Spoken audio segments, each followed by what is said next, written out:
et bienvenue à tous. Bienvenue à ce second webinaire consacré aux technologies d'assemblage des polymères par laser.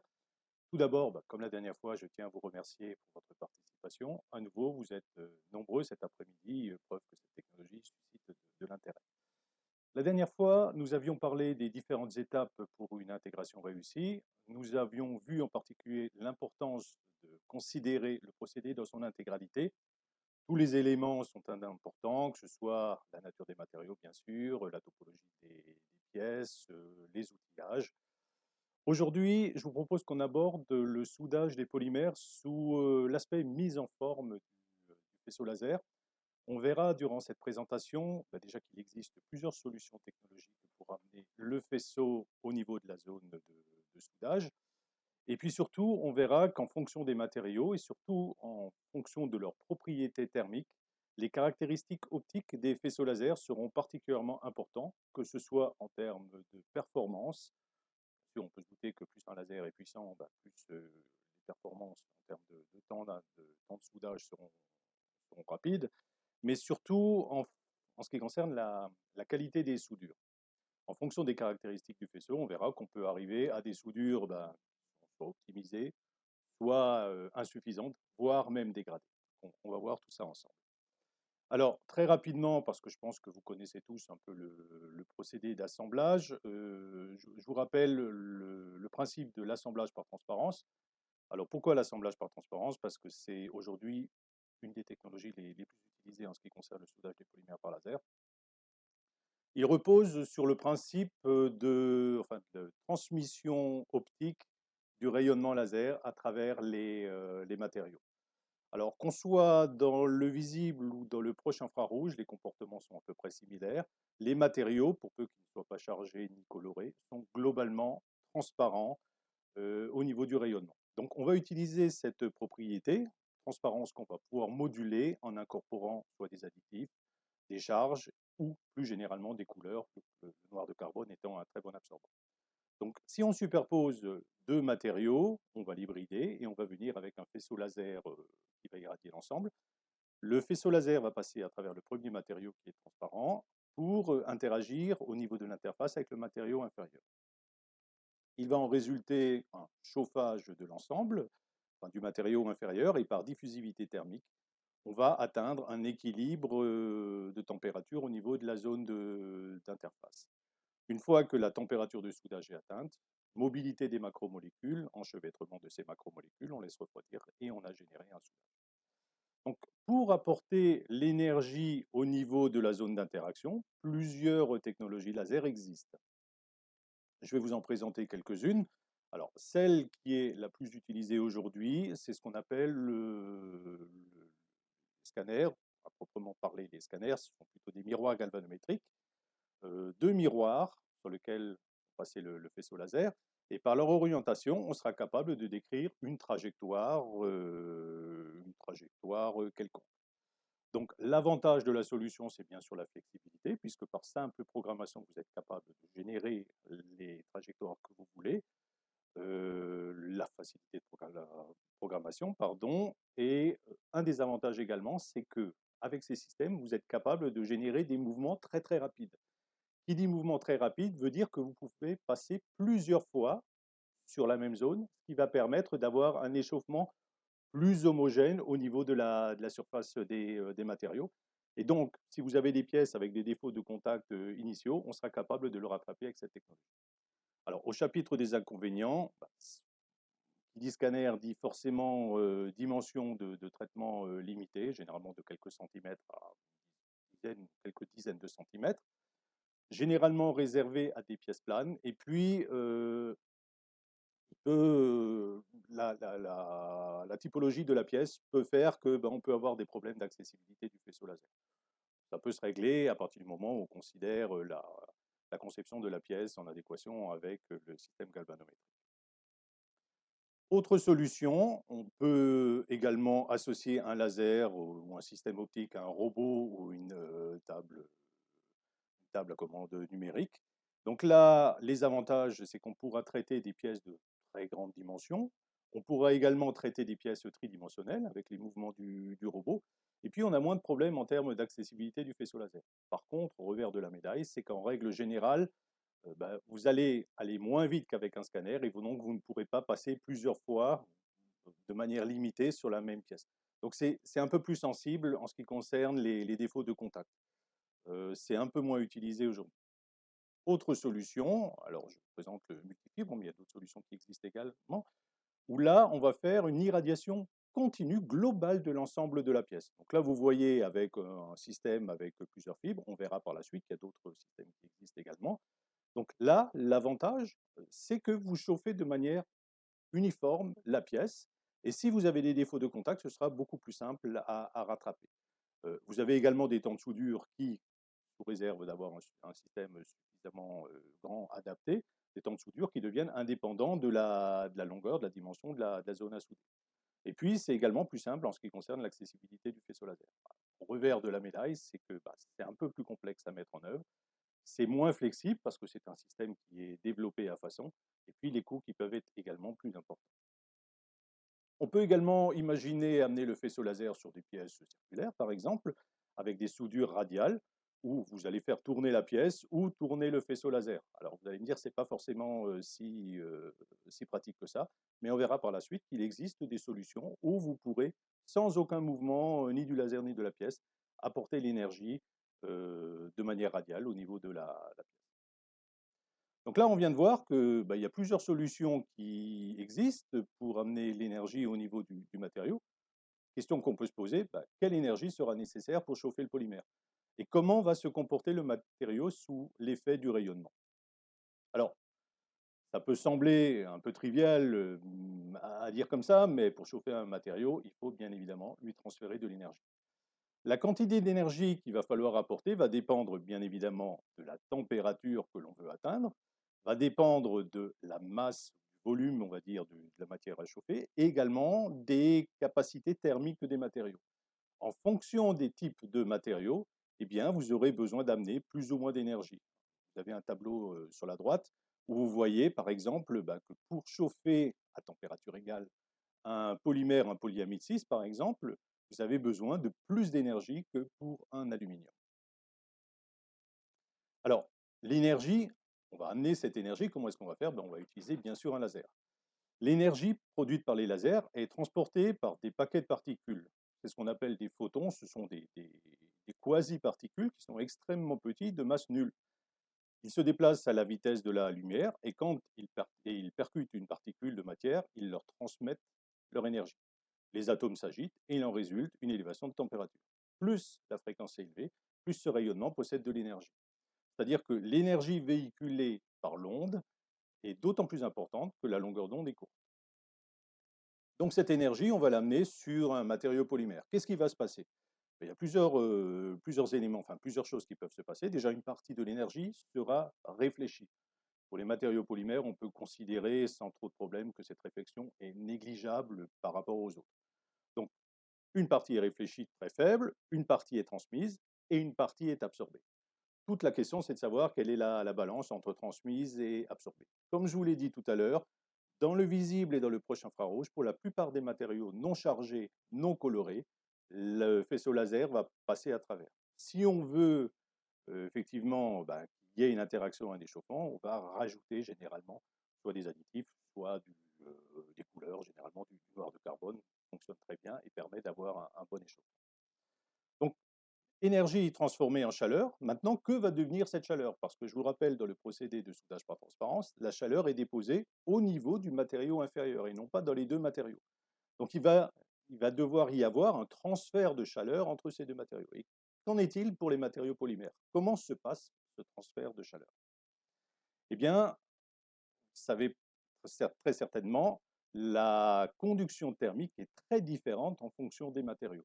Pour les matériaux métalliques, en règle générale, la conductivité thermique est élevée.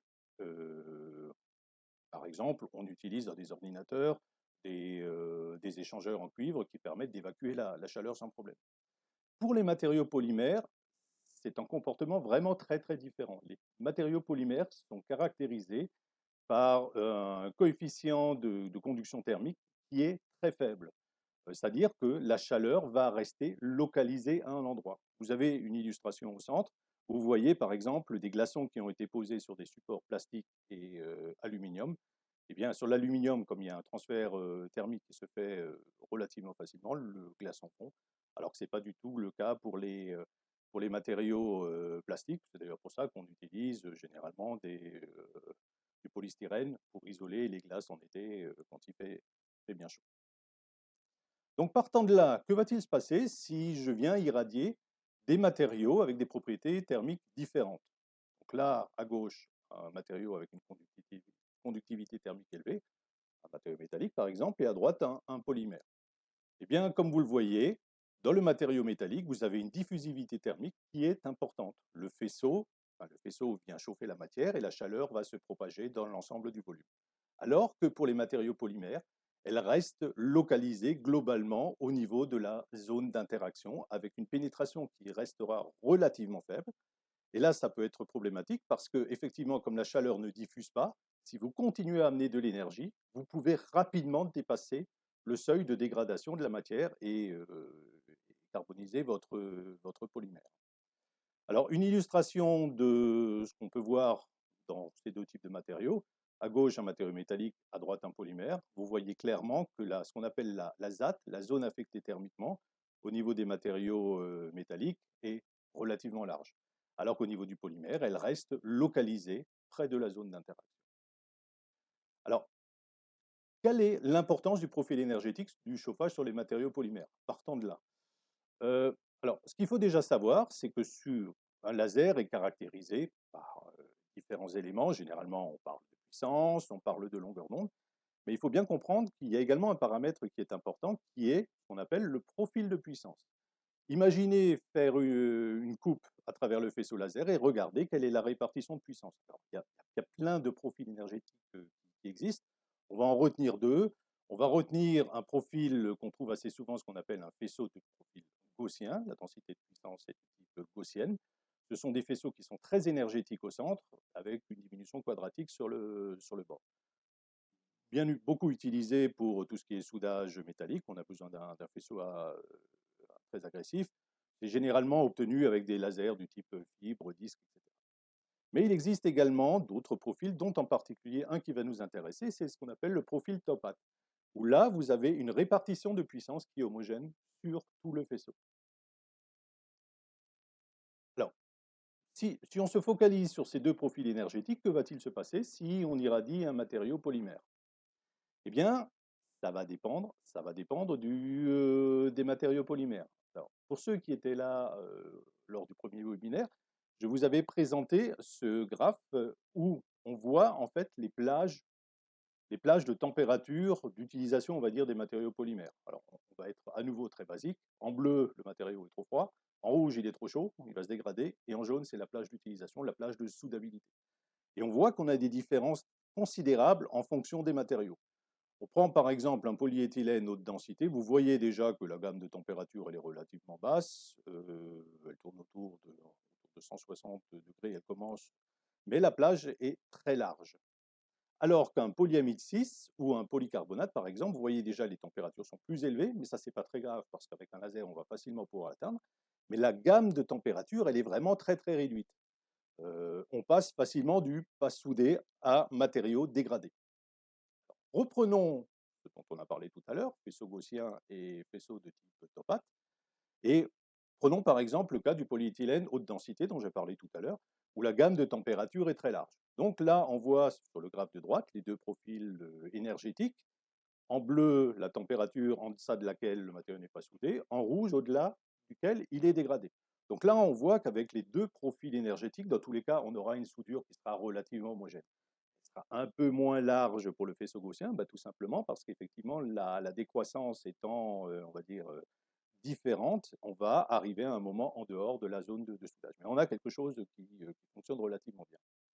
Par contre, si on prend des matériaux du type polycarbonate ou polyamide 6,6, comme c'est le cas ici, la problématique est toute différente. Parce que là, vous voyez, la plage de soudabilité, elle est réduite.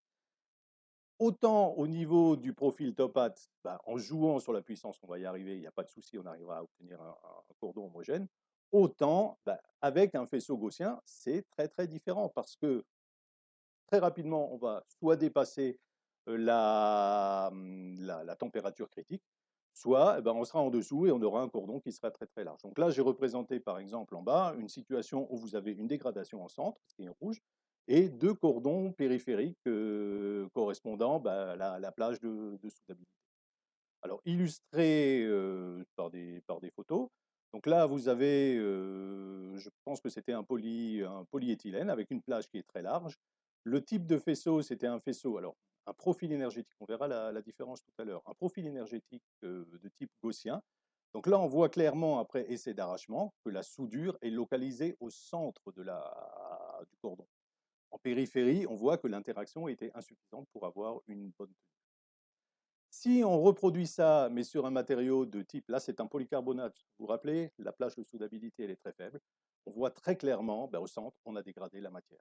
On a dégradé la matière parce qu'on avait un faisceau de type gaussien, enfin d'allure gaussienne, et trop d'énergie au centre. Alors, quelle est la relation on a beaucoup parlé de profil de puissance et on a parlé de profil, enfin de densité d'énergie. Est-ce que c'est la même chose? Pas tout à fait, parce qu'effectivement, un laser est caractérisé par un profil de puissance, mais ce qui va être important au niveau du soudage des matériaux polymères ou tout autre matériau d'ailleurs, c'est l'énergie qu'on va apporter. Or, l'énergie, c'est la puissance multipliée par le temps d'interaction. Alors, le profil de puissance, c'est ce qu'on a défini tout à l'heure. Là, on a par exemple un profil gaussien, mais le temps d'interaction, si on part sur un faisceau de type circulaire, eh bien, le temps d'interaction va varier en fonction de la position par rapport au cordon. Elle sera maximale au centre et puis va décroître au fur et à mesure qu'on va s'éloigner jusqu'à arriver à un temps d'interaction nul en périphérie. C'est ce que j'ai représenté en haut. Donc si vous multipliez les deux, le profil de puissance et le temps d'interaction, vous avez un profil énergétique qui est un peu similaire également à une gaussienne. Et on va se retrouver avec la problématique dont on a parlé tout à l'heure. On va retrouver effectivement, sur la photo, vous voyez le profil dont on a parlé au niveau des matériaux polymères. Alors, on pourrait se dire, eh ben, on va résoudre notre problème on va partir sur un profil de puissance de type top hat. Donc là, pas de problème, la puissance, elle est constante dans le faisceau. Par contre, n'oubliez pas, le temps d'interaction va dépendre de la position dans le cordon. Donc, on va se retrouver à nouveau avec un faisceau, une densité de puissance, alors elle sera un peu moins prononcée que lorsqu'on a un faisceau de type gaussien, mais à nouveau, ce ne sera pas une puissance homogène. Et on risque, pour des matériaux un peu sensibles, de se retrouver effectivement bah, dans une configuration où on va dégrader le matériau au centre. Alors, comment faire? Bah, une solution pourrait être d'utiliser un faisceau, ce qu'on appelle un faisceau carré. Alors ça, on peut l'obtenir, il y a différentes solutions, soit des systèmes optiques, soit des systèmes de mise en forme. On a d'ailleurs développé à IREPA un système qu'on a breveté qui permet de générer ça, voire même l'utilisation de ce qu'on appelle des fibres carrées.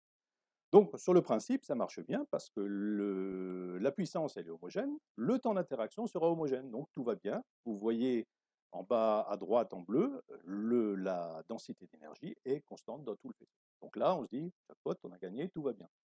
Eh ben, ce n'est pas si simple que ça, parce que effectivement, ça va marcher si vous avez une trajectoire rectiligne. Mais dès que vous voulez avoir une trajectoire multidirectionnelle, eh ben là, vous n'aurez pas quelque chose d'homogène. Donc, c'est mieux, mais c'est encore pas le panacée. Et en plus, avoir des faisceaux carrés, c'est pas forcément ce qu'il y a de plus simple. Là, on peut se poser la question, mais comment est-ce qu'on va faire au final pour avoir un échauffement homogène? Parce qu'on a des matériaux où on a vraiment besoin de ça. Ben, on peut raisonner de manière inverse.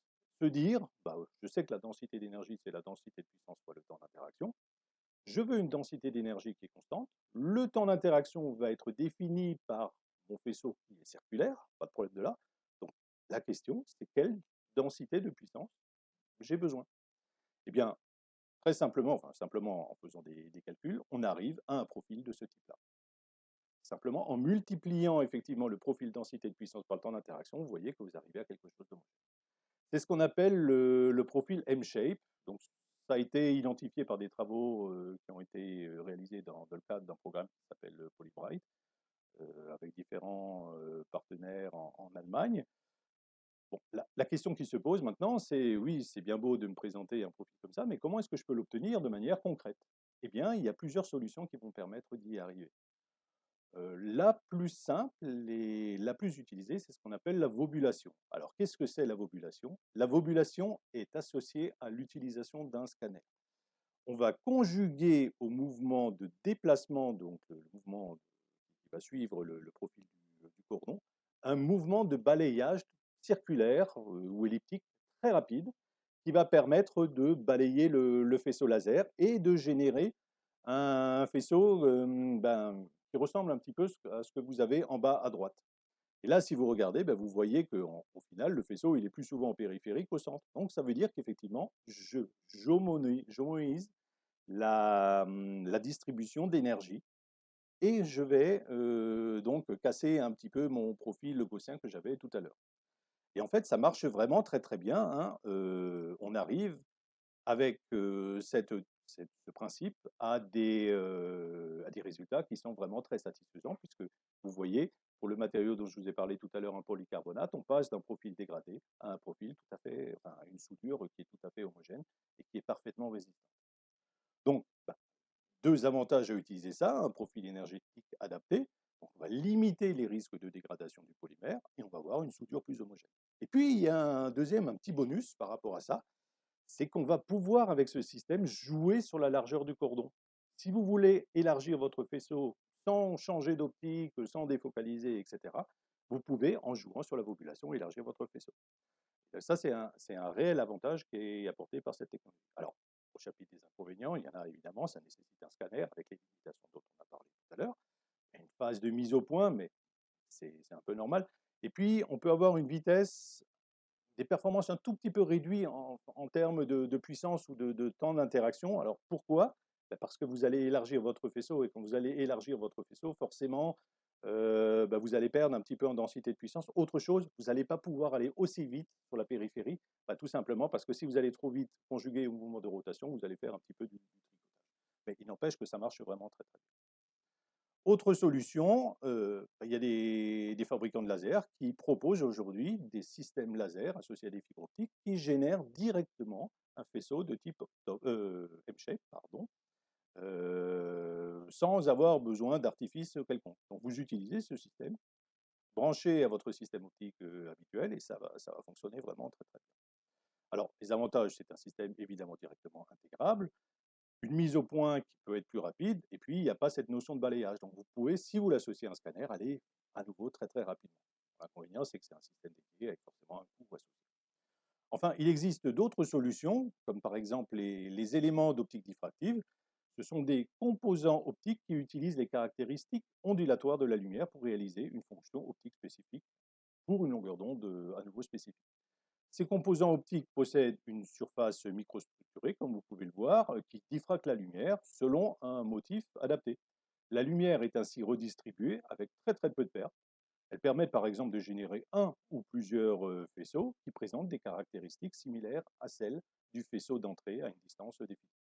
On pourra ainsi générer soit un profil de type M-shape, soit générer des faisceaux continus, comme vous pouvez le voir sur l'illustration à gauche et au centre. Alors ça va être intéressant parce que, à nouveau, avoir un faisceau continu, ça permet d'améliorer un petit peu les performances en ce qui concerne les pièces où vous avez des problèmes d'accostage. Au centre, également avantage, vous voyez, on a parlé tout à l'heure de générer des faisceaux radio sans utiliser de pièces en mouvement. Avec ce système, vous êtes parfaitement capable de le faire. Donc, avantage, soudage global de la pièce, on l'a dit, temps de cycle réduit, et puis une tolérance par rapport aux défauts. Alors, les inconvénients, parce qu'il y en a quand même, c'est peu flexible. Si vous voulez changer de pièce, un tout petit peu votre géométrie de pièce, il va falloir tout recommencer. Et puis les coûts qui sont évidemment un petit peu plus élevés. Enfin, pour terminer, la question qui se pose, c'est comment choisir le bon équipement laser? Là, il va falloir se poser plusieurs questions. Déjà, il va falloir définir la solution technologique. Ça va dépendre de la configuration de la pièce. On l'a vu, les pièces planes de dimension réduite, on va généralement partir sur une solution miroir galvanométrique. Pour des pièces plus importantes, des solutions soit robotisées, soit des tables cartésiennes. Enfin, il y a les différentes solutions dont on a déjà parlé. Après, on va se poser la question, qu'est-ce que je vais utiliser comme source laser? Le choix de la source va dépendre du type de matériau et des performances attendues. Généralement, ce qui concerne la longueur d'onde, on va travailler dans le proche infrarouge, globalement entre 0,8 et 1,1 micron. Pourquoi? Parce que c'est là qu'on va retrouver l'ensemble des lasers les plus adaptés, qui sont des lasers à diode, qui émettent dans cette gamme de longueur d'onde. La longueur d'onde, en règle générale, n'a pas beaucoup d'importance, sauf si vous utilisez des additifs un petit peu particuliers qui ont été développés pour le laser, où là, effectivement, la longueur d'onde sera vraiment très spécifique. Ça, c'est à voir au moment du développement de votre procédé. Le choix de la puissance, bon, ça va de quelques watts à quelques centaines de watts. Et puis, on se pose également des questions en ce qui concerne le diamètre de faisceau. Ça peut aller de quelques dixièmes de millimètres pour des micro-applications, des micro-canaux, ce genre de choses, jusqu'à maximum 5 mm. Mais le plus usuel, c'est entre 2 et 3 mm. Alors, j'attire juste votre attention sur la largeur du cordon, parce que souvent on peut se dire, bah, tiens, je vais mettre une grande largeur, enfin une largeur suffisante pour assurer une bonne tenue. N'oubliez pas, on parle d'énergie, on parle de densité d'énergie. La densité d'énergie, c'est le rapport entre la puissance et la surface du faisceau. Or, la surface du faisceau, pour un faisceau circulaire, varie avec le carré du rayon. Donc, vous augmentez un petit peu le rayon, et bien vous allez avoir des conséquences très rapides en ce qui concerne l'augmentation de puissance si vous voulez avoir une densité d'énergie qui reste constante. Ou alors, vous irez moins vite. À voir, quoi, hein. Donc, ça, c'est vraiment une question qu'il faut se poser. Et puis, dernier point, c'est l'adaptation du profil énergétique dont on vient de parler. Est-ce que c'est nécessaire? Est-ce que ce n'est pas nécessaire? On a vu que pour certains matériaux, ça peut être critique, donc c'est un réel plus. Alors, j'ai mis nécessaire en fonction des caractéristiques des matériaux et, trois petits points, moi j'irai un petit peu plus loin, ça dépend également des conditions de mise en œuvre, la planéité des pièces, le maintien. Quand on a des pièces qui sont un petit peu critiques au niveau du soudage, en dehors même de la nature des matériaux, eh bien je vous encourage vivement à partir dans une solution. Aujourd'hui, la solution scanner, par exemple, est une solution très simple à mettre en œuvre. Soit vous la mettez en œuvre, soit vous ne la mettez pas, mais en fait, vous avez toujours la possibilité. Et si vous êtes confronté à des problèmes, eh bien, vous pourrez plus facilement les résoudre. Voilà, j'en ai terminé. Je vous remercie beaucoup pour votre attention. J'ai un petit peu débordé. J'espère que Monique ne m'en voudra pas trop. Quoi qu'il en soit, bah, la parole est ouverte aux questions. J'espère pouvoir y répondre. Je les attends avec impatience. Du coup, je reprends la main. Voilà, je vais poser une première question. Comment faire pour choisir la technologie la plus adaptée pour ma pièce? Alors, pour choisir la technologie la plus adaptée, on a vu qu'il y a plusieurs technologies qui existent. En fait, on va remonter un petit peu dans les conclusions que je donnais lors de mon dernier webinaire, enfin, les conclusions ou même les développements.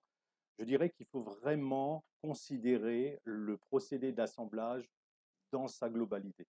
C'est-à-dire, il ne faut pas se dire, bah, tiens, j'ai une pièce et je vais choisir une solution d'apport énergétique.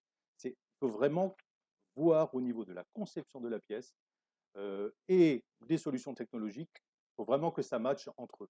Donc, répondre aujourd'hui à cette question et de vous dire, bah, partez sur cette solution parce que ce sera la meilleure, c'est difficile à faire. C'est vraiment un travail de concertation, à la fois entre bah, les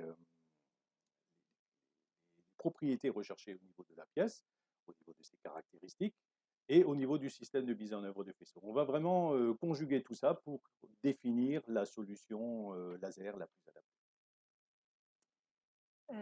J'ai une autre question. Est-ce que le laser à diode est le meilleur laser ou puis-je utiliser d'autres technologies, du style NDIA ou fibre?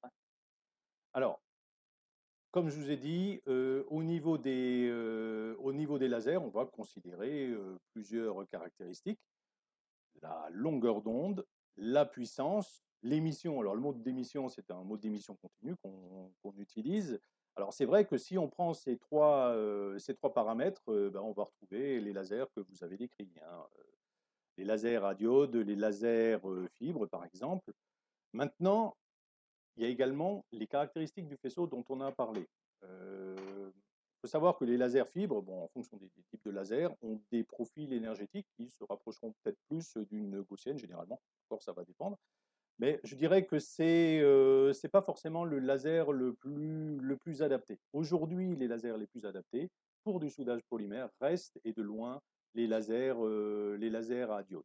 Alors, il faut savoir juste qu'il y a une limitation en ce qui concerne les lasers à diode, c'est que lorsqu'on veut arriver à des dimensions de faisceaux très petites, on peut avoir des limitations à ce niveau-là, auquel cas il faudra peut-être partir effectivement sur une autre technologie.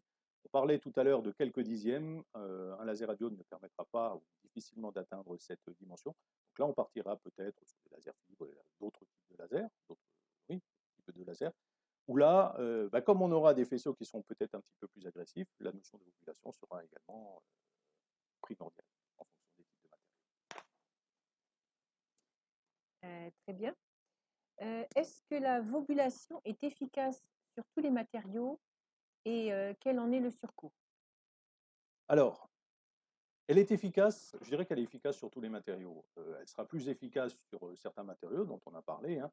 En particulier, les matériaux amorphes sont réputés pour avoir effectivement un besoin un petit peu plus critique en termes de caractéristiques du faisceau laser. Maintenant, qui peut le plus, peut le moins. Je dirais qu'à nouveau, je vous ai dit en conclusion que ça se justifie en fonction des types de matériaux, mais il y a également des conditions de mise en œuvre qui font que ce serait mieux d'avoir une densité d'énergie la plus homogène possible. Alors, pour répondre à votre question, quel est le surcoût? Le surcoût peut être nul. Ça va dépendre en fait du type de scanner que vous allez acheter. La vobulation, c'est quelque chose qui n'est pas nouveau, qui n'a pas été spécialement fait pour le soudage des matériaux polymères. C'est une fonction qui généralement existe déjà sur de nombreux scanners. Simplement, on n'a pas forcément le réflexe de l'utiliser. Je ne sais pas si vous êtes déjà utilisateur de systèmes, enfin, dans le cadre du soudage de polymères, de systèmes avec scanner, regardez, si vous ne le faites pas, si cette fonction n'est pas déjà incluse dans les caractéristiques de votre système galvanométrique. Je suis sûr que la plupart du temps, c'est le cas. Et puis, effectivement, si vous investissez dans des nouveaux systèmes, il peut être pertinent de se poser la question, est-ce que je ne vais pas prendre cette entre guillemets, option, au moins vérifier qu'elle existe à ce niveau-là. Merci. Quel est le type de laser pour souder des poches, des films plastiques de type poche pour le biopharma? Alors, là, on va sortir un petit peu du soudage par transparence dont je vous ai parlé parce qu'on va se retrouver dans des matériaux qui, euh, dans lesquels on ne va pas pouvoir ajouter d'additifs, comme dans l'illustration que je vous ai montrée tout à l'heure, pour des raisons évidentes hein, dans les matériaux médicaux. Donc, ce sont des matériaux qui, dans le proche infrarouge et dans le visible, vont être transparents. Le vaisseau va passer à travers. Donc là, on a deux solutions, enfin deux autres types de lasers qui existent. Soit dans l'infrarouge lointain, là on va retrouver des lasers, ce qu'on appelle des lasers CO2. C'est des lasers qui sont beaucoup utilisés pour la découpe. Bon là, effectivement, au niveau du profil énergétique, c'est pas forcément ce qu'il y a de mieux, mais ça marche vraiment très très bien. Sinon, on va partir, il y a une autre solution, dans des lasers qui émettent, eux, dans l'infrarouge moyen. Et dans l'infrarouge moyen, un des points intéressants, c'est que le faisceau va être absorbé dans le volume, même sans additifs particuliers. Et ça, c'est intéressant parce que ça va vous permettre de souder, par exemple, soit des poches médicales, soit même des matériaux avec la même composition sans avoir cette notion de transparent et d'absorbant. À voir après en termes de performance, ça va dépendre des types de matériaux, mais ce sont des applications qu'on a déjà mis en œuvre et qui fonctionnent vraiment très très bien. Encore une question. Quelles sont les normes de sécurité à respecter pour intégrer ce type de technologie?